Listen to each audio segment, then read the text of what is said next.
किसी ने कहा है कि आपने कथा में बोला था कि हमें हरि विरुद्ध लोगों का संग नहीं करना चाहिए। जो हरि से विमुख लोग हैं उनका कभी साथ नहीं करना चाहिए। बिल्कुल स्पष्ट बात है। तजोरे मन हरि विमुखन को संग, जाके संग कुमति उपजत है, पड़त भजन में भंग, तजोरे मन हरि विमुखन को संग। और आपने यह भी बोला था कि एक बार किसी के लिए पूर्ण समर्पित हो गए हो तो हमें क्या करना चाहिए। आप अगर किसी हरि विमुख व्यक्ति को समर्पित हो गए हो तो सबसे बड़ी बात यह है कि समर्पण शब्द इतना शुद्ध है कि वो हरि जन के प्रति ही हो सकता है। उसके विमुख व्यक्ति के प्रति आपका समर्पण नहीं होता है, आकर्षण होता है। हमारी बात समझ रहे हैं कि नहीं समझ रहे हैं? हरि विमुख व्यक्ति के प्रति आपका आकर्षण हो सकता है और वो आकर्षण एक दिन टूटेगा जरूर। एक दिन उस आकर्षण के प्रतिफल स्वरूप में आपको निराशा मिलेगी मिलेगी मिलेगी। इसलिए चाहे पुत्र हो, चाहे पुत्री हो, चाहे पति हो, चाहे पत्नी हो, चाहे मां हो, चाहे पिता हो, चाहे भाई बंधु सखा हो, यदि वो हरि सन्मुख नहीं है तो उसके प्रति आप संबंध रखिए पर समर्पित मत होइए। और अगर किसी हरि विमुख व्यक्ति के प्रति आपका समर्पण हुआ है तो वो संसारी आकर्षण है, एक दिन टूटेगा, एक दिन छूटेगा। वहां समर्पण होगा ही नहीं। समर्पण अतिशुद्ध शब्द है और वह अतिशुद्ध समर्पण शब्द ठाकुर जी और ठाकुर जी के जनों के प्रति ही हो सकता है। आपको कोई कुछ कहना है? आप खड़ी क्यों हो गई हैं? अच्छा बैठ जाओ, पाम माम सो गया होगा। मैं तो डर गया, मैंने क्या बात है पता नहीं। तो हमारी बात समझ में आई आपको? कई लोगों के मन में होता है कि अब महाराज जी तो कथा में कह रहे हैं कि हरि विमुख के प्रति संबंध समर्पित नहीं हो सकता, लेकिन हमको तो इससे बहुत प्रेम है और ये हरि विमुख है।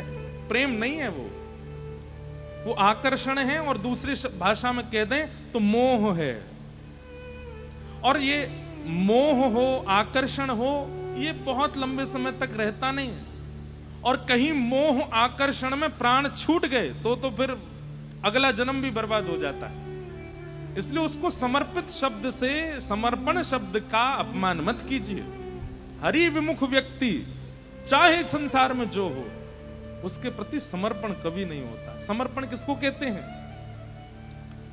समर्पण का मतलब यह नहीं होता कि वो हमको अच्छा लगता है, हम उसके बिना रह नहीं सकते। नहीं, समर्पण का मतलब होता है जहां मन, बुद्धि, नेत्र, कान, नासिका, जिह्वा, त्वचा सब एक रस हो जाते हैं और एक रस होकर के उसी में ही श्री कृष्ण का अनुभव करने लग जाते हैं, उसी में ही श्री राधा रमन लाल जी का अनुभव करने लग जाते हैं, उसी में ही श्री वृंदावन का अनुभव करने लग जाते हैं। ये समर्पण होता है।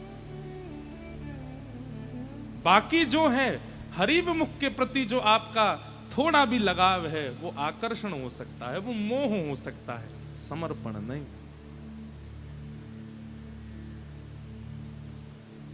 अब हमको बार बार प्रहलाद जी याद आ रहे हैं क्योंकि वही देख के आए। अब प्रहलाद जी हिरण्यकश्यप को रोज दंडवत प्रणाम करते थे। अब बात वहां पे आ सकती है कि हिरण्यकश्यप तो हरि विमुख है, लेकिन प्रहलाद जी के चित्त में ये पूर्ण विश्वास है, भले ही मेरे पिता हरि विमुख हैं लेकिन नारायण इनमें भी हैं, मेरे हरि इनमें भी विराजमान है। वो इस भावना से प्रणाम करते हैं और उनके मन में यही बात आती रहती है कि पिताजी को अभी दूसरी चीजों ने घेरा हुआ है, संसार के विषयों ने घेरा हुआ है, इसलिए पिताजी इस बात से अवगत नहीं हो रहे हैं कि वास्तव में मूल तत्व तो नारायण है। लेकिन वो फिर भी नित्य प्रणाम करते थे। क्यों? क्योंकि उनके चित्त में यह विश्वास था कि इनमें भी हरि हैं। वो पिता संबंध से समर्पित होकर के प्रणाम नहीं करते थे, वो इस संबंध से समर्पित होकर प्रणाम करते थे कि हरि सर्वस्व है, सर्वत्र है, इनमें भी है। तो समर्पण उसी के प्रति हो सकता है जिसका हरि से संबंध होगा। जिसका हरि से संबंध नहीं है और आपका उसके प्रति लगाव है तो वो लगाव हो सकता है, आकर्षण हो सकता है, मोह हो सकता है, समर्पण नहीं। फिर किन्हीं का प्रश्न है कि मेरा ये प्रश्न है कि मैं कृष्ण भक्त रही हूं शुरू से, पर भगवान की ही कृपा से श्री जी का सानिध्य मिला और परम पूजनीय श्री केलिकुंज वाले पूज्य महाराज जी के प्रति एक अलग ही गुरु भाव प्रकट हुआ। लेकिन अब समस्या यह है कि ना तो मैं श्री जी प्रधान उपासना में जा पा रही हूं क्योंकि कृष्ण भक्ति में रही हूं। अब देखो एक बात हमारी बहुत सुनो ध्यान से, हमारे पीछे झूला है और झूला पे कौन बैठे हैं? जोर से बोलो, कौन बैठे हैं? गिरधर लाल। श्री जी कहां है? ये भेद दृष्टि आई ही क्यों कि श्री जी नहीं है? ये ठाकुर जी का जो बाम अंग है, ये उठी हुई भुजा है, ये किशोरी जी ही हैं। आप कृष्ण भक्ति प्रधान हो तो इसमें यह संशय नहीं आना चाहिए कि मेरे अंदर राधा रानी की भक्ति नहीं हो, और कहीं श्री राधा नाम उच्चारित होने लगा है तो आपके अंदर यह संशय नहीं आना चाहिए कि मैं अब कृष्ण भक्ति नहीं कर पा। ये दोनों एक हैं। राधा कृष्ण स्वरूपाम्बई हमारे ब्रज में गाते हैं, कृष्ण प्रेममयी राधा, राधा प्रेममयो हरि, जीवने निधने नित्यम, राधा कृष्ण गतिर्मम। एक बात हमारी सुनो, यही तो बात है कि ब्रज भाव को समझना पहचान पाना इतना आसान नहीं है। श्री राधा कृष्ण एक तत्व हैं, ये एक तत्व रूप में हमारे चित्त में प्रकट हो जाएं तभी तो मानेंगे कि ब्रज उपासना अब आई है जीवन में। और ये इतनी सहजता से नहीं आएगी। 80-80 साल 90-90 साल निकाल देते हैं वृंदावन में, तब जाकर के ये उपासना चित्त में प्रकट होती है कि ये दोनों एक हैं, इनमें कोई भेद नहीं है। आप कहेंगे तो फिर भेद में लीला कैसे हो जाती है? किशोरी जी मान कर रही हैं, ठाकुर जी मना रहे हैं। अरे वो तो एक अपने रसिक जनों के आनंद के लिए, स्वानंद के लिए, रसवर्धन के लिए एक लीला है, पर अंतरंग भाव से उसमें कोई भेद नहीं है।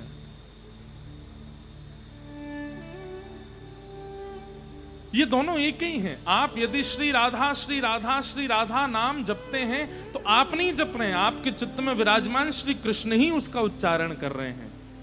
आप श्री कृष्ण कृष्ण कृष्ण उच्चारण कर रहे हैं तो आप नहीं कर रहे हैं, आपके चित्त में विराजमान श्री किशोरी जी उच्चारण कर रही हैं। इसलिए राधा कृष्ण की विलग भक्ति पहले तो होती ही नहीं है। हाँ, भक्तमाल जी में श्री हितरवंश महाप्रभु के लिए कहा गया, राधा नाम प्रधान पाछे कृष्ण उर धारे। वहां पर वो उन दोनों के प्रति कोई भेदभाव नहीं है, पर नाम अलग अलग है ना, इसलिए पहले राधा बोल रहे हैं, पीछे कृष्ण बोल रहे हैं, केवल इतना अंतर है। पर किशोरी जी को भजने वाला वो ठाकुर जी को नहीं भज पा रहा है, या ठाकुर जी को भजने वाला किशोरी जी को नहीं भज पा रहा, ये भेद बुद्धि नहीं होनी चाहिए। ये दोनों एक ही हैं, इनके प्रति ये भेदभाव मत रखिए, इन दोनों को अलग मत करिए, ये सदा एक ही रहते हैं। इसलिए मुख से श्री राधा प्रकट हो जाए तो मन में यही विचार करो, ओहो चित्त में बैठे कन्हैया पुकार रहे हैं, और मुख से श्री कृष्ण प्रकट हो जाए, आहा आज तो श्री जी आई हैं चित्त में, वही कृष्ण कृष्ण पुकार रही हैं। है गए दोनों, नाम किशोरी जी का और गाने वाले श्री कृष्ण, नाम ठाकुर जी का और गाने वाली श्री राधा।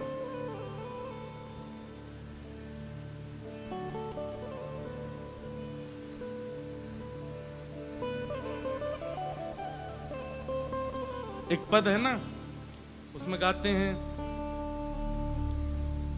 जाहे शाम उर हेर, राधे राधे राधे टेर, जाके शाम उर हेर, राधे राधे राधे। जिसके शाम उर हेर, जिसके उर में श्याम सुंदर आ गए, उसके मुख से क्या निकलेगा? बोले राधे राधे निकलेगा।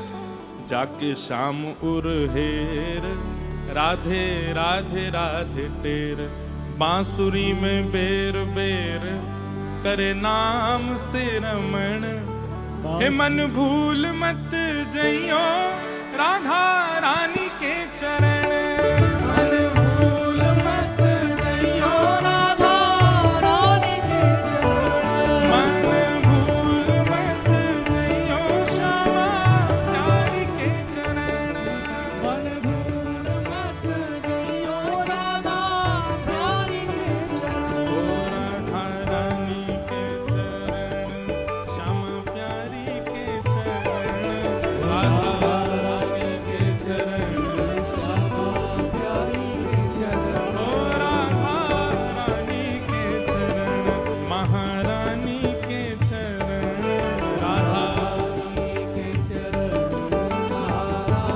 उठा के गाओ। मन भूल मत जइयो श्यामा प्यारी के चरण, मन भूल मत जइयो श्यामा प्यारी के चरण। मेरे मन भूल मत जइयो श्यामा प्यारी के चरण, मन भूल मत जइयो श्यामा प्यारी के चरण। जाके श्याम उर हेर राधे राधे राधे टेर, जाके श्याम उर हेर राधे राधे राधे। आप लोग भूल गए तो याद दिला दूं, आपका कंपटीशन चल रहा है हमारे गाने वाले महाराज जी के साथ। इनते ऊंचा ही गानो है। ओ जाके श्याम उर हेर राधे राधे राधे टेर, जाके श्याम और हेर राधे राधे राधे टेर। ओ जाके श्याम उर हेर राधे राधे राधे टेर, जाके श्याम और हेर राधे राधे टेर। ओ बांसुरी में बेर बेर करे नाम से रमण, बांसुरी में बेर बेर नाम से रमण। बांसुरी में बेर बेर करे नाम से रमण, बांसुरी में बेर बेर नाम से रमण। मन भूल मत जइयो राधा रानी के चरण, मन भूल मत जइयो राधा रानी के चरण। मेरे मन भूल मत जइयो श्यामा प्यारी के चरण, मन भूल मत जइयो राधा रानी के चरण। मेरे ठाकुर की बाकी ठकुरानी के चरण, मेरे ठाकुर की बाकी रानी के चरण। प्यारे ठाकुर की बाकी ठकुरानी के चरण, प्यारे ठाकुर की बाकी। मेरे मन भूल मत जइयो श्यामा प्यारी के चरण, भूल मत जइयो श्यामा प्यारी के चरण। मेरे मन भूल मत जइयो श्यामा प्यारी के चरण, भूल मत जइयो श्यामा प्यारी के चरण। मेरे मन भूल मत जइयो श्यामा प्यारी के चरण। भूल मत जइयो श्यामा प्यारी के चरण। बैठ जाओ, जहां खड़े हो वहीं बैठ जाओ। प्यारे ठाकुर की बाकी ठकुरानी के चरण। अब देखो एक एक नई बात बताते हैं, सुनना ध्यान से। हमारे ठाकुर जी टेढ़े काय को खड़े हैं, कई इसके पीछे बातें बताई जाती हैं, पर वास्तविकता यह है कि किशोरी जी ललिता जी ठाकुर जी के किसी अंग को देखती हैं, विशाखा जी किसी अंग को देखती हैं, सब सखियों के कोई नेत्रों पे अटकी है, कोई नासिका पे अटकी है, कोई कानन पे अटकी है, कोई लटान पे अटकी है, कोई हाथन पे अटकी है, कोई चरणन में अटकी है। पर हमारी किशोरी जी जब जब ठाकुर जी के समीप आती हैं, उनकी दृष्टि यहीं पड़ती है, कमर पे। किशोरी जी ठाकुर जी की कमर ही देखती हैं। क्यों? ऐसे बिल्कुल राधा रमण जी जब उष्ण काल में, हमारे राधा वल्लभ जी राधा रमण जी जब कम कम वस्त्र पहनते हैं, उनकी कमर देखो कैसे बिल्कुल 8 बार भोजन करते हैं फिर भी पेट नहीं निकला इतना सा भी। ऐसे बिल्कुल महाराज, ऐसी कमर है ठाकुर जी की। तो ये टेढ़े, कमर से टेढ़े कैसे भय? किशोरी जी जब देखो वहीं देखती है। जब जब ठाकुर जी के सामने आती हैं, सर्वांगीण अंग का दर्शन सब लोग करते हैं, किशोरी जी भी करती हैं, पर किशोरी जी के नेत्र रुक जाते हैं कमर पे। अब इसके पीछे लीलात्मक भाव तो बहुत सारे हैं, लीला के भाव तो बहुत सारे हैं, लेकिन वास्तविक भाव क्या है? पूरे ब्रह्मांड को ठाकुर जी अपनी अंटी में बांध के कमर में ही रखते हैं। तो किशोरी जी कृपा करने के लिए कमर की ओर देखते हैं।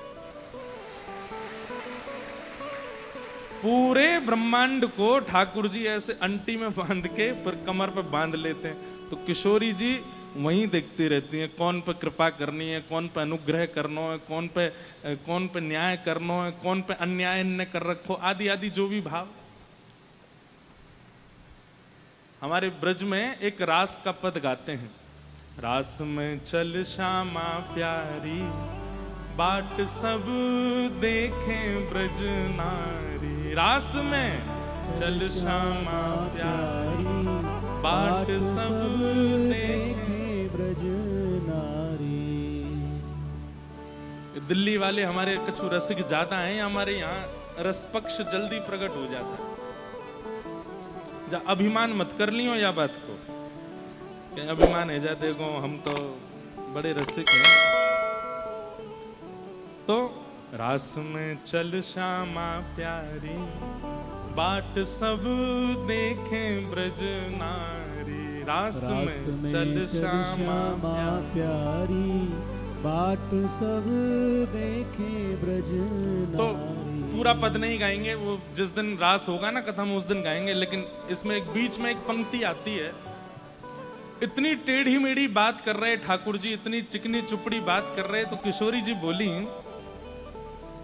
सहज टेढ़ बतरान में टेढ़ो है तेरो अंग, सहज टेढ़ बतरान में टेढ़ो है तेरो अंग। बोले जैसे टेढ़े तुम्हारे पाम है, जैसे टेढ़ो तुम्हारा मुख है, जैसा टेढ़ो तुम्हारा मुकुट है, और जैसी टेढ़ी ये कमर है ना, वैसी टेढ़ी आपकी बातें हैं। सीधी सीधी बात ना करो, टेढ़ी मेढ़ी बात करो।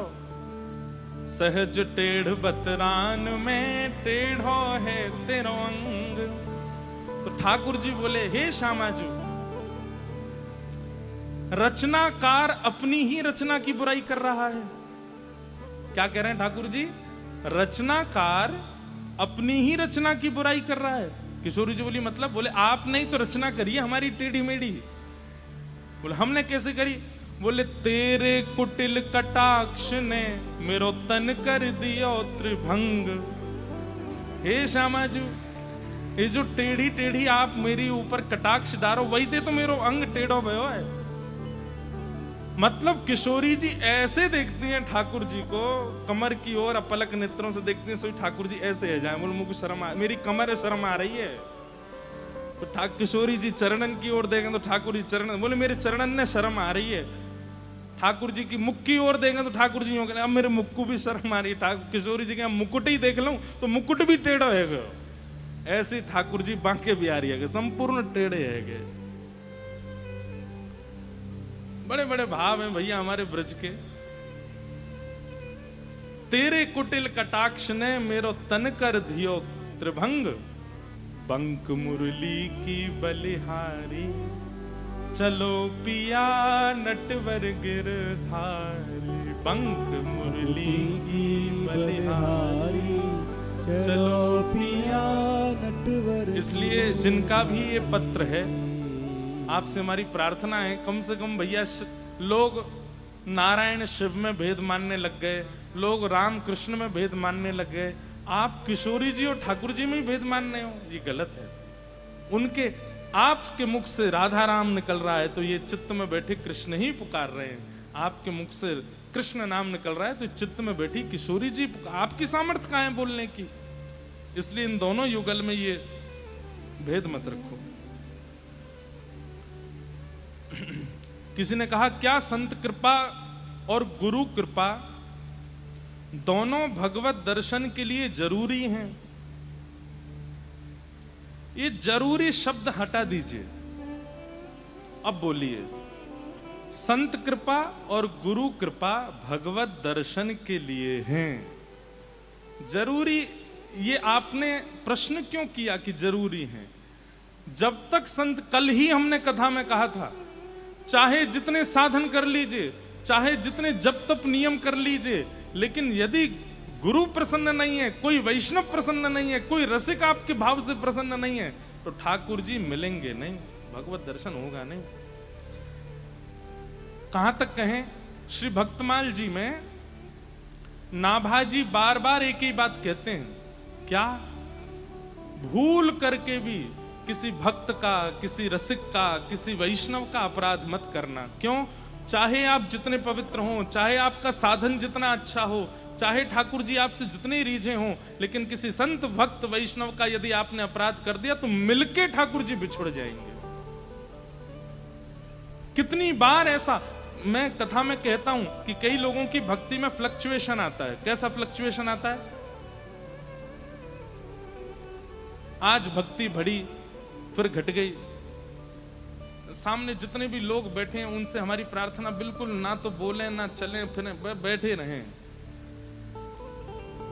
क्या बता रहा था मैं? हाँ, फ्लक्चुएशन। ये जो उतार चढ़ाव जीवन में आते हैं ना, कई बार भक्ति में बड़ी गिरावट आने लग जाती है। जिन महापुरुष को आप रोज सुनते हैं, कई बार सुनते सुनते उन्हीं में ही दोष दिखने लग जाता है। जिन ठाकुर जी का आप नित्य दर्शन करते हैं, कभी कभी दर्शन करते करते करते करते करते करते उनमें भी दोष का भाव आने लगता है। जिस धाम में जाते ही नेत्रों से अश्रुपात होने लगता था, उस धाम में बार बार आने के बाद में वो भाव नष्ट हो जाता है। ये भक्ति में जो गिरावट आती है ना, इसका मूल कारण केवल यही है कि आप किसी वैष्णव का अपराध करे बैठे हो। और एक बात हमारी बहुत ध्यान से सुनिएगा, इस संसार में कोई भी ऐसा नहीं है, चाहे वो मैं हूं चाहे आप हैं, हमसे बनता ही है एक वैष्णव अपराध। तो हम लोग रोज करते ही हैं, हमसे होता है। और ठाकुर जी की दूरी का एकमात्र कारण है वैष्णव अपराध। ठाकुर जी की सेवा में चूक हो जाए, श्रृंगार में चूक हो जाए, प्रसादी में चूक हो जाए, चलेगा, लेकिन किसी भक्त का अपराध मत करो। जो परमात्मा इतने कोमल हैं कि लक्ष्मी जब चरण दबाती है तो ठाकुर जी कहते हैं मुकु दर्द है रो ने हाथ ऊपर कर लो। जिन किशोरी जी के हाथ कमल से भी ज्यादा कोमल हैं, कमल सबसे कोमल होता है, उससे भी ज्यादा कोमल हैं श्री लक्ष्मी जी के हाथ, और वे जब ठाकुर जी के चरण दबाती हैं तो ठाकुर जी कहते हैं दर्द हो रहा है, थोड़ा धीमे दबाओ। लक्ष्मी जी कहती है मेरे हाथ, जिनके आगे कमलों को भी शर्म आ जाती है, कमल भी मुरझा जाते हैं कि भाई लक्ष्मी जी के हाथ तो हमसे भी ज्यादा कोमल हैं, वो जब ठाकुर जी के चरणों पर रखे जाते हैं तो ठाकुर जी कहते हैं दर्द हो रहा है, धीरे दबाओ। तो ठाकुर जी ऐसा कहते हैं, वर्णन करते हैं कि किशोरी जी मतलब लक्ष्मी जी अपनी छाया से हाथ चरण दबाती हैं ठाकुर जी की, तब ठाकुर जी कहते हैं हाँ अब ठीक है। तो लक्ष्मी जी कहती है कितने कोमल हैं, कितने नाजुक हैं, ये विश्व का कल्याण कैसे करते होंगे, ये विश्व का पालन कैसे करते होंगे। लेकिन वही कमल नयन, कमल चरण, कमल हस्त, कमल मुख, सर्वांगीण अंग जिनका कमल जैसा है, वही जब अपने भक्त पर अपराध देखते हैं तो नृसिंह बन करके आ जाते हैं, जिनके रूप को देख करके देवी देवता भी थर थर कांप रहे हैं। क्यों? क्योंकि एक भक्त का अपराध हुआ, एक भक्त का अपमान किया जा रहा है। इतना विकराल स्वरूप ठाकुर जी ने कल हम लोग जब देख रहे थे पिक्चर, तो बार बार मेरे मन में भाव आवे, क्योंकि हम भी ऐसे ही करते हैं। हमारो लाला गिरधर लाल जी, मैं लाल जी तुम तो बड़े सीधे हो, तुम तो बड़े भोले हो, तुम तो बड़े नाजुक से हो। कहीं भी सेवा होती है, हमारे यहाँ सेवा में नियम है, जितने भी लोग ठाकुर जी की सेवा करें ध्यान से सुनना, सेवा में ठाकुर जी को अंगूठा लगाना मना है। ठाकुर जी को उठाते हैं, धरते हैं, विराजमान करते हैं, इत्र लगाते हैं, कोई भी सामग्री लगाते हैं, तो ऐसा कहते हैं कि अगर छोटा स्वरूप है ठाकुर जी का तो उसमें अंगूठा नहीं लगाना चाहिए, क्योंकि अंगूठे में बहुत बल का प्रयोग होता है और ठाकुर जी को श्रम हो जाता है। इतनी कोमलता से पुष्टि मार्ग में सेवा करी जाती ठाकुर जी की, अंगूठा मत लगाओ ठाकुर जी को। भले ही उन्होंने गिरिराज जी उठाए, भले ही कालिया नाग पर नृत्य किया है, भले ही वो राक्षसों को मारते हैं, भले ही वो कितने बलवान हैं, लेकिन ठाकुर जी इतने वास्तविक मूल स्वरूप में ठाकुर जी इतने कोमल हैं कि उनको अंगूठा लगाना भी अपराध माना गया है। और यदि आपके स्वरूप ऐसे हैं कि वो बिना अंगूठा लगाए सेवा नहीं होती, तो आपको एक विशेष भोग रखना चाहिए ठाकुर जी के लिए, उसको कहते हैं श्रम भोग। क्या बोलते हैं कि हे नाथ, हमने आपको जोर से पकड़ा, इसके लिए आपको श्रम हो गया होगा, एक विशेष श्रम भोग रखा जाता है। वो 8 भोगों से अलग है श्रम भोग। इतने कोमल ठाकुर जी, कल जब नृसिंह रूप में वो प्रकट हुए सामने, मैं बार बार कहूं वारे लाला, तुम पे तो जूरू कराटे भी आवे, तुम पे तो धाड़बू आवे। ओ महाराज क्या चीर फाड़ कर रहे हैं, उठा के फेंक रहे हैं। हनुमान जी भी भागवत जी में स्तुति, जब नरसिंह भगवान प्रकट होते हैं तो सबकी स्तुति है। तो वहां रुद्र ने भी स्तुति गाई, ब्रह्मा जी ने भी स्तुति गाई, किम पुरुषों ने भी स्तुति गाई, बानरों ने भी स्तुति गाई। हनुमान जी भी घबरा गए, बोले नाथ हमने आपका रूप तो देखा पर ऐसा रूप तो हमने भी नहीं देखा। ऐसे ठाकुर जी बन गए। किस लिए? केवल एक रसिक भक्त प्रहलाद का अपमान हो रहा था। हम लोग कितने प्रहलादों का अपमान करते हैं, हम लोगों से कितने वैष्णव अपराध बनते हैं, कितने रसिकों के प्रति अपराध। अभी पूरा भारतवर्ष एक महापुरुष का अपराध कर रहा है वृंदावन में। उनकी वाणी सब सुनते हैं, उनकी वाणी से कितने लोग जीवन बदलते हैं, लेकिन एक बात का अनर्गल अर्थ निकाल करके सब अपराध कर रहे हैं। लग रहा था कि लोगों में भक्ति बढ़ रही है, लोगों में प्रेम बढ़ रहा है, लोगों में भाव बढ़ रहा है, लेकिन अब सब खत्म होगा। क्यों? क्योंकि एक रसिक का आप अपराध कर रहे हो, आप अपमान कर रहे हो। श्री जी क्षमा नहीं करेंगी। यहां बैठे भी अगर कोई व्यक्ति ऐसे हैं जो उनकी उस भाव से, वही बात है कि भाई बुरा कब लगता है, जब कोई सच बोल दे। और वे तो सबको बोलते हैं, उनके लिए कोई स्त्री पुरुष अलग अलग नहीं है। वो पुरुषों को भी समझाते हैं, वो बच्चों को भी समझाते हैं, हम कथा वक्ता भी जाते हैं, हमको भी समझाते हैं। आज पूरा विश्व उनका कितना अपराध, घनघोर अपराध कर रहा है। इसीलिए कहीं सुनामी आ रही है, कहीं पर भूकंप आ रहा है, कभी कुछ हो रहा है, कभी कुछ हो रहा है। हमारी प्रार्थना है ऐसा मत कीजिए आप लोग। जिनकी वाणी सुनकर के कभी कृष्ण प्रिय लगे हैं, वृंदावन प्रिय लगा है, कम से कम उनका इतना तो सम्मान कीजिए कि वो क्या कहते हैं, किस भाव को प्रस्तुत करते हैं। आप ठाकुर जी को क्रोध क्यों दिला रहे हो? भोग में कोई अपराध हो जाए ठाकुर जी गुस्सा नहीं होते, श्रृंगार में अपराध हो जाए ठाकुर जी को बुरा नहीं लगता। आपसे श्रृंगार कराने बैठे हैं क्या? वो पूरा दुनिया श्रृंगार करती है उनका, और आप क्या श्रृंगार करोगे उनका? वास्तव में कोई श्रृंगार नहीं करता ठाकुर जी का। श्रृंगार का सौभाग्य है कि वो ठाकुर जी के ऊपर पधराया जाता है। वो उसका भाग्य होता है कि मुझे धरा दो, मैं ठाकुर जी के ऊपर जाऊं। नहीं तो अंदर की बात बताऊं, श्रृंगार से ज्यादा ठाकुर जी तब अच्छे लगते हैं जब सारा श्रृंगार उतार दिया जाता है। आज हरि देखे रंगम नंगा, मोतिन माल गले और साजे, छवि के उठत तरंगा। आज हरि देखे। वास्तव में तो श्रृंगार, जब बहुत बड़ा बड़ा श्रृंगार होता है ना ठाकुर जी का, तो वो तो श्रृंगार का सौभाग्य है कि आज ठाकुर जी ने उस पर कृपा करी। आजा चल तू भी बैठ ले, तेरे भी भाग्य बढ़ा दूं मैं। जैसे कई लोग ज्यादा पॉपुलर होने के लिए प्रधानमंत्री के संग फोटो खिंचवा लेंगे, मुख्यमंत्री के संग फोटो खिंचवा लेते हैं। अब लोग बाग यूं कहें, देखो प्रधानमंत्री का सौभाग्य, इन्होंने मेरे संग फोटो खिंचाए। आप कहोगे भाई ये कोई बात है? आपका सौभाग्य कि आप उनके साथ खड़े हो। ठीक वैसे ही नूपुर से लेके मुकुट तक ये पूर्व जन्म के कोई महापुरुष संत रहे हैं जो इस बार श्रृंगार बन के आए और ठाकुर जी ने इनको धारण करके इनको कृतार्थ किया। बाकी ठाकुर जी को श्रृंगार की आवश्यकता नहीं।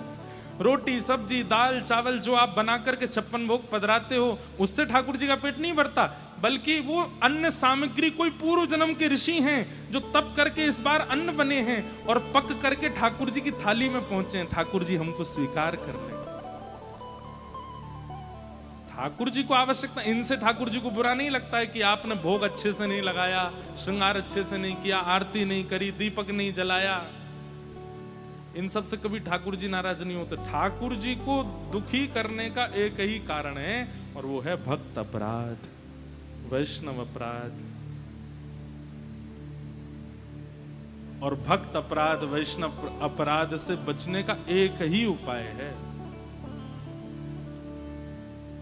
जब जब कोई आपके सामने रसिक आ जाए, चाहे परिचित है चाहे अपरिचित है, पर उसकी वेशभूषा से पता चल जाए कि रसिक है, तुरंत सिर झुका के क्षमा मांगो। और कम से कम प्रत्येक दिन 10 से लेकर के 100 वैष्णवों तक से जितना ज्यादा हो सके सबको प्रणाम करो और क्षमा मांगो कि हमें क्षमा कर देना, हमसे अपराध हो गया।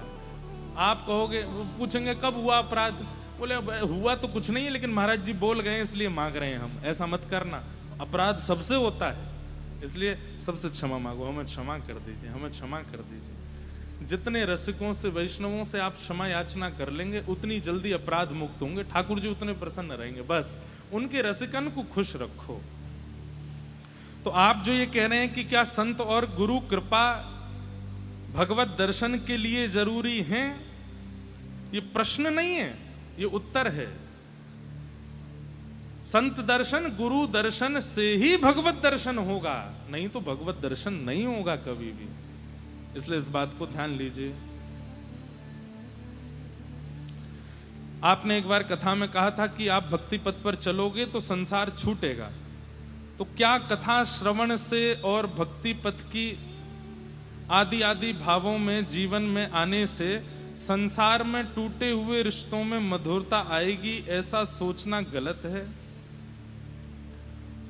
मतलब मैं समझ गया बात। आप ये कहना चाह रहे हैं कि कथा सुन करके, भक्ति पथ पर चल के, भजन करके अपने जो संसारी संबंध हैं वो अच्छे हो जाएं, ये भावना रखना सही है कि गलत है? सूरदास जी कहते हैं, जैसे राखो तैसे रहूं, जैसे राखो तैसे। प्रार्थना प्रहलाद जी ने भी की है ठाकुर जी से कि ठाकुर जी मेरे पिताजी का स्वभाव बदल दीजिए। पर प्रहलाद जी ने अपने स्वार्थ के लिए नहीं किया कि मेरे पिताजी को इसलिए बदल दीजिए क्योंकि वो मेरे पिता हैं, तो मैं और वो खुश रह सकें, इसलिए नहीं। उनका स्वभाव इसलिए मधुर कर दीजिए ताकि मैं अकेला भजन ना करूं, पिताजी भी मेरे साथ भजन करें। मीराबाई ने कभी भी अपने ससुराल पक्षियों की कभी शिकायत नहीं की ठाकुर जी से, बल्कि गिरधर गोपाल जी से प्रार्थना की, मेरी ननद के, मेरे देवर का स्वभाव मधुर कर दीजिए ताकि ये भी आपकी भक्ति कर सकें। अपने स्वार्थ के लिए आप ठाकुर जी से नहीं मांग सकते कि इनका व्यवहार अच्छा कर दो ताकि मेरे से अच्छे रहें। घर का प्राणी कहाँ ना माने, मन मन खुशी मनाऊं। घर का प्राणी कहाँ ना माने, मन मन खुशी मनाऊं। भैया भक्ति में ये तो वरदान है कि लोग आपसे छूट रहे हैं, लोग आपसे विमुख हो रहे हैं, लोग आपको ब्लॉक कर करके जा रहे हैं। क्यों? आप रोज कथा की लिंक भेज देते हो उनको, ले कथा सुन, ले कथा सुन। आज महाराज जी क्या बोले, 2-4 दिन बाद दिखा उसकी डीपी दिखाई नहीं दे रही है, क्या हो गया? ब्लॉक कर दिया। उस दिन नाच लेना, जय हो श्री जी, जय हो मेरी कृपा में राधा रानी, आपने बड़ी कृपा करी, एक बार और कम किया जीवन से, एक व्यक्ति को दूर किया। अरे संसार के लोग मुझसे रूठे ना, मुझसे दूर जाए ना, इसके लिए किशोरी जी से प्रार्थना नहीं करनी, इसके लिए कथा नहीं सुननी, इसके लिए भक्ति पथ पर नहीं चलना है। किसी के स्वभाव में भक्ति आए इसके लिए प्रार्थना आप कर सकते हो, लेकिन वो व्यक्ति मुझसे अच्छा रहे इसके लिए प्रार्थना नहीं कर सकते आप। हाँ, ये बात हो सकती है कि हमारे पति का स्वभाव अच्छा हो जाए ताकि वो मुझे कथा में जाने से रोके ना, ये बात हो सकती है। मतलब कहीं ना कहीं केंद्र में भक्ति हो तो आप मांग सकते हो किसी की मधुरता का भाव, लेकिन वो आपके लिए अच्छा हो जाए ऐसा, इसके लिए तो भक्ति फिर स्वार्थ की हो जाएगी। तो ऐसे ऐसे भाव हैं, सबको हम प्रणाम करते हैं। कल बंधुओं एक बात और आई थी, वो कह करके चलें। कल जब नरसिंह भगवान को बहुत क्रोध आया ना, तो उसमें ऐसा प्रसंग आता है कि भागवत जी में सबने स्तुति की लेकिन ठाकुर जी शांत नहीं हुए। तब प्रहलाद जी गए और प्रहलाद जी ने जाकर के भगवान की स्तुति गाई, बहुत सुंदर स्तुति गाई प्रहलाद जी ने।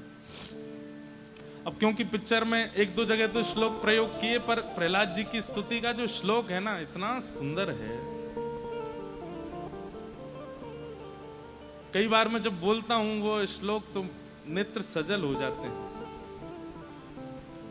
प्रहलाद जी कहते हैं,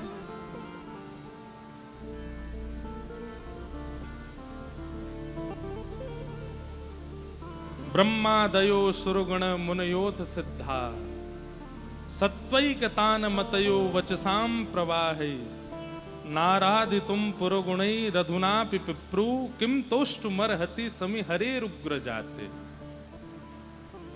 कि ब्रह्मादय सुरगुणा मुनयोथ सिद्धा सत्वैकतान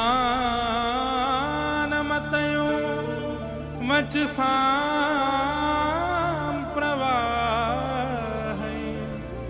नाराधितुम पुरगुणैरधुनोऽपि पिप्रू किम तुष्टुमर्हति समे हरिरुग्र जाते। इतना बोला है प्रहलाद जी ने, इतने में तो नरसिंह भगवान लुट गए प्रहलाद जी पे।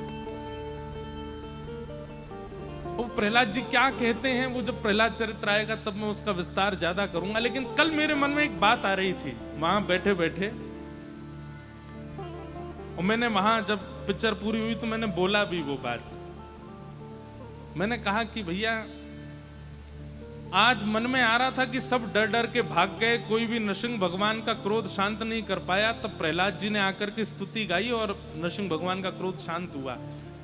हम ठाकुर जी से प्रार्थना करेंगे कि हे ठाकुर जी, अगले कल्प में जब भी नरसिंह अवतार हो तो हमको प्रहलाद जी का मित्र बना देना। कोई ब्रजवासी मित्र बन के चलो जाएगा प्रहलाद जी को। और जैसे ही ठाकुर जी को क्रोध आएगा सब लोग स्तुति गाएंगे, डर डर के भागेंगे। तो फिर प्रहलाद जी जब स्तुति गाने जाएंगे तो हम कहेंगे प्रहलाद जी ने एक रुको, स्तुति गावे की जरूरत ना है, हम एक शब्द बोलेंगे, इनको क्रोध अभी शांत होगा। और जब नरसिंह भगवान क्रोध में घुर्रा रहे होंगे, अपने नाखूनों को ऐसे कर रहे होंगे, तब हम जोर से बोलेंगे बोल वृषभानु के जमाई की। ये सुनते ही नरसिंह भगवान को सबरो क्रोध निकल जाएगा। कौन नरसिंह?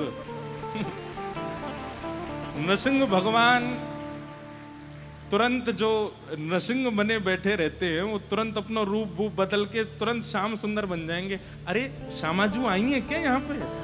किशोरी जी भी आई हैं क्या? हमने की प्रहलाद जी आपने इतनी बड़ी स्तुति गाई। प्रहलाद जी की स्तुति सुंदर बहुत है। प्रहलाद जी की बातों में एक बात तो है कि भक्त को एक चीज सीखनी चाहिए, ऐसी वाणी ठाकुर जी के सामने गावे या बोले कि ठाकुर जी लुट जाएं उस पे। ये प्रहलाद जी से सीखो।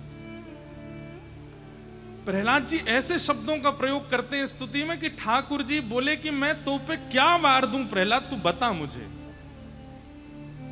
लेकिन कल बैठे बैठे मन में मेरे वहीं बैठे बैठे मन में आया कि हे प्रहलाद जी चिंता नहीं करो, अगली बार मैं भी रहूंगा आपके संग। और अगली बार जैसे इनको क्रोध आएगा आप स्तुति गाने जो मैं कहूंगा रुको ने, और कान में बता दूंगा जोड़ते मेरे संग यही बोल दो, एक शब्द में नरसिंह भगवान शांत हो जाएंगे, तुरंत बिल्कुल अपने कृष्ण रूप में आ जाएंगे। एक बहुत सुंदर पद है हमारे ठाकुर जी गाते हैं। कौन गाते हैं? मीराबाई के पद सुने हैं आपने, सूरदास जी के पद सुने, अब ठाकुर जी को पद सुनो। ठाकुर जी क्या गाते हैं? बहुत सुंदर भाव है।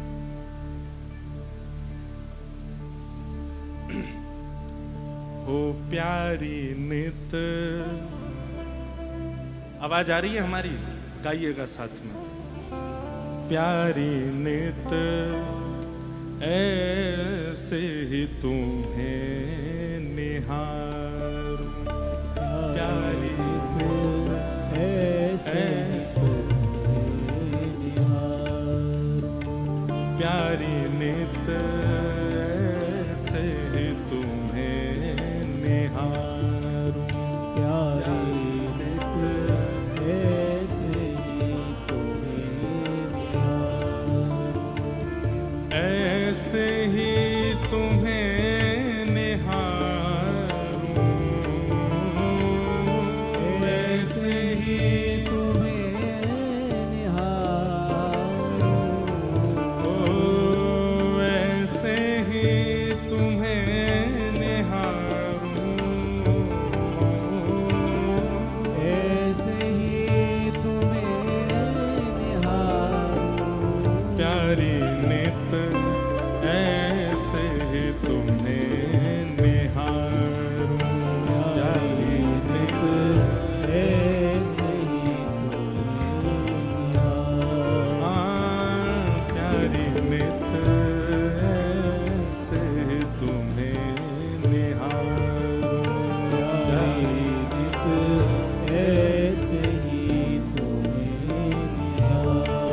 क्या कह रहे हैं ठाकुर जी? हे श्यामाजू, मैं ऐसे ही आपको निहारता रहूं बस, और मुझे कुछ नहीं चाहिए। तृण तोड़ूं या चंद्र वदन पे, तृण तोड़ूं या चंद्र बदन पे, तृण तोड़ूं या चंद्र वदन पे, तृण तोड़ूं या चंद्र बदन पे, राई नौन उतारूं, राई नौन उतारूं। आप लोग समझ रहे हैं भाव को? तृण तोड़ूं यानी कि कोई की नजर नहीं लगे तो हे श्यामाजू आपके मुख को देखूं तृण तोड़ दूं। और इतने में भी ठाकुर जी का मन भरता नहीं है, नहीं अब भी नजर लग ही जाएगी इनको। तो राई नौन लेकर के आते हैं किशोरी जी के मुख से चरण तक। ठाकुर जी ऐसे राई नौन उतारते, नजर उतारते हैं किशोरी जी के। गाओ सब लोग, क्या कह रहे हैं हमारे श्याम सुंदर? तृण तोड़ूं या चंद्र वदन पे, तृण तोड़ूं या चंद्र बदन पे, राई नौन उतारूं, राई नौन उतारूं। ओ प्यारी नित से तुम्हें निहारूं, प्यारी नित से तुम्हें, हाँ प्यारी नित से तुम्हें निहारूं, प्यारी नित ऐसे ही तुम्हें निहारूं, ऐसे ही तुम्हें निहारूं। ओ ऐसे ही तुम्हें निहारूं, ऐसे ही तुम्हें निहारूं। ओ श्यामा तुम्हें ऐसे ही तुम्हें निहारूं, श्यामा नित ऐसे ही तुम्हें निहारूं। मेरी श्यामा नित ऐसे ही तुम्हें निहारूं। मेरी श्यामा नित ऐसे ही बोलो वृषभानु दुलारी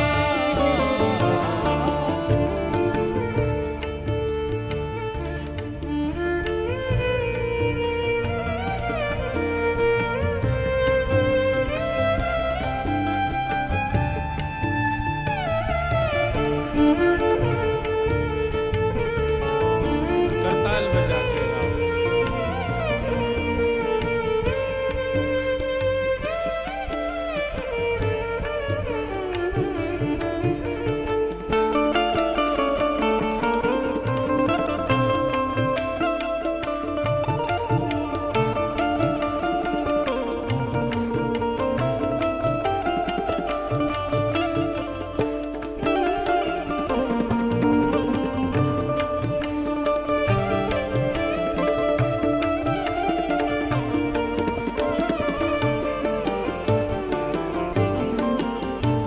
निज कर करूं श्रृंगार तिहारो, निज कर करूं श्रृंगार तिहार। निज कर करूं श्रृंगार तिहारो, निज कर करूं श्रृंगार तिहार। मुख पे भ्रमर विदारूं, मुख पे भ्रमर विदार। इसका अर्थ यदि आपको समझ आ गया तो आप शाहनशाह हो। मुख पे भ्रमर विदारूं, शब्द में कई बार स्पष्टीकरण नहीं होता है, लेकिन उपमा छुपी होती है। ठाकुर जी क्या कह रहे हैं? मुख पे निज कर करूं श्रृंगार तिहारो, मुख पे भ्रमर विदारूं। मुख से भ्रमर विदारूं, विदारूं मतलब दूर करूं। और भ्रमर किसको कहते हैं? जो पुष्प के ऊपर जाकर के मंडराता रहता है। मानो ठाकुर जी किशोरी जी से कह रहे हैं कि हे श्यामाजू, ये भौरे भी इतने भौरे हैं, पुष्पों पे भ्रमर करते करते कई बार आपके मुखमंडल के आसपास, आपके मुखमंडल को पुष्प समझ के भ्रमर डोलते रहते हैं। मुख पे भ्रमर विदारूं। ललिता विशाखा पीछे खड़ी बोली, हमें सब पता है जे भ्रमर कोई और ना है, आप ही आओ भ्रमर बन बन के। किशोरी जी के मुख कमल पे आकर के भ्रमर करते रहो आप। ठाकुर जी उपमा दे रहे हैं, हे श्यामाजू, आपका मुखमंडल किसी पुष्प से कम नहीं। अरे पुष्प भी लज्जा करते हैं आपके मुख को देख के, क्योंकि ये भ्रमर साक्षी हैं, आपके मुख के पास भ्रमण करते रहते हैं, क्योंकि ये आपके मुख को पुष्प जानते हैं। निज कर करूं श्रृंगार तिहारो, निज कर करूं श्रृंगार तिहारो, मुख पे भ्रमर विदारूं, मुख पे भ्रमर विदारूं। हे नारायण जब तुम कछु गाओ, नारायण जब तुम कछु गाओ, नारायण जब तुम कछु गाओ, नारायण जब कछु गाओ, मैं ढिंग साज सवारूं, मैं ढिंग साज सवार, ओ मैं ढिंग साज सवारूं। बेढंग साज सवार। किशोरी नित ऐसे ही तुम्हें निहार, किशोरी नित ऐसे ही तुम्हें निहार, मेरी श्यामा नित ऐसे ही तुम्हें निहार। मेरी श्यामा नित ऐसे ही तुम्हें निहार, मेरी प्यारी नित ऐसे ही तुम्हें निहार। मेरी प्यारी नित ऐसे ही तुम्हें निहार, हे किशोरी नित ऐसे ही तुम्हें निहार। किशोरी नित ऐसे ही तुम्हें निहार, श्यामा नित ऐसे ही तुम्हें निहार। मेरी श्यामा नित ऐसे ही तुम्हें निहार, मेरी प्यारी नित ऐसे ही तुम्हें निहार। मेरी प्यारी नित ऐसे ही तुम्हें निहार। नारायण जब तुम कछु गाओ, नारायण जब तुम कछु गाओ। हे श्यामाजू, जब आप आनंदित होके कुछ गाने लग जाओ, तो जब आप गाने लग जाते हैं, तो जब आनंदित व्यक्ति गाता है तो सुध बुध भूल जाता है। मेरे केश कैसे हो रहे हैं, मेरे वस्त्र कैसे हो रहे हैं, चुनरी कैसे हो रही है। तब ठाकुर जी कह रहे हैं, नारायण जब तुम कछु गाओ, तब मैं क्या करूं? मैं ढिंग साज सवार। मैं आपके इर्द गिर्द बैठ करके आपके वस्त्र को, आपकी अलकन को, आपके केशन को, आपके आव भाव श्रृंगार को मैं संभालता रहूं। क्यों? ऐसे ही तुम्हें निहार, मेरी श्यामा ऐसे ही तुम्हें निहार। तो नृसिंह भगवान के क्रोध को दो ही लोग शांत कर सकते हैं, या तो श्री प्रहलाद जी या कोई ब्रजवासी। क्योंकि ब्रजवासी किशोरी जी को नाम बोल देगा, ठाकुर जी शांत रह जाएंगे। इसका अभिप्राय क्या है? रसिक संत वैष्णवों का अपराध यदि आपने किया है तो उससे दो ही चीज आपको बचा सकती हैं, या तो रसिकों से क्षमा प्रार्थी हो जाओ या फिर किशोरी जी से शरणागति ले लो, किशोरी जी की प्रार्थना करो। क्योंकि ठाकुर जी को क्रोध ये दो लोग ही दूर कर सकें, या तो रसिकन की कृपा या किशोरी जी की प्रसन्नता, ये दो भाव। जन्माद्यस्य यतोऽन्वयादितरतश्चार्थे स्वविज्ञस्वराट् तेने ब्रह्म हृदय आदिकमयि मुह्यन्ति यत्सूरयः तेजो वारिमृदां यथा विनिमयो यत्र त्रिसर्गो मृषा धाम्ना स्मरन् सदा निरस्तकुहकं सत्यं परं धीमहि। भागवत जी के प्रथम श्लोक में